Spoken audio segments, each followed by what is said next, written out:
أعوذ بالله من الشيطان الرجيم. بسم الله الرحمن الرحيم. والمرسلات عرفا فالعاصفات عصفا والناشرات نشرا فالفارقات فرقا فالملقيات ذكرا عذرا أو نذرا إنما توعدون لواقع فإذا النجوم طمست وإذا السماء فرجت وإذا الجبال نسفت وإذا الرسل أقتت لأي يوم أجلت ليوم الفصل وما أدراك ما يوم الفصل ويل يومئذ للمكذبين ألم نهلك الأولين ثم نتبعهم الآخرين كذلك نفعل بالمجرمين ويل يومئذ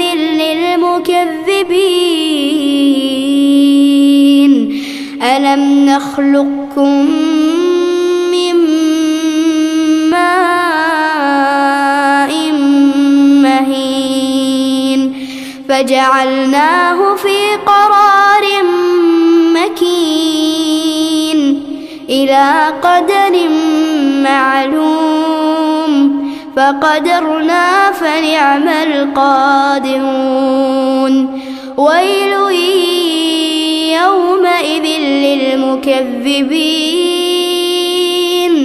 ألم نجعل الأرض كفاتا أحياء وأمواتا وجعلنا فيها رواسي شامخات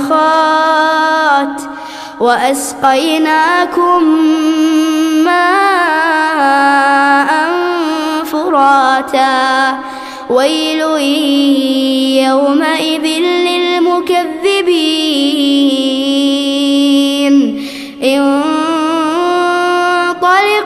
انطلقوا إلى ما كنتم به تكذبون انطلقوا إلى ظل ذي ثلاث شعب لا ظليل ولا يغني من اللهب إنها ترمي بشرر كالقصر كأنه جمالة صفر ويل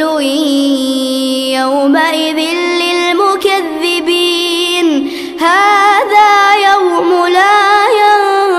ينطقون ولا يؤذن لهم فيعتذرون ويل يومئذ للمكذبين هذا يوم الفصل جمعناكم والأولين فإن كان لكم كيد فكيدون ويل يومئذ للمكذبين إن المتقين في ظلال وعيون وفواكه مما يشتهون كلوا واشربوا هنيئا بما كنتم تعملون إنا كذلك نجزي المحسنين ويل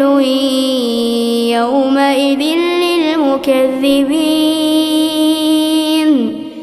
كلوا وتمتعوا تمتعوا قليلا إنكم مجرمون ويل يومئذ للمكذبين وإذا قيل لهم اركعوا لا يركعون ويل يومئذ للمكذبين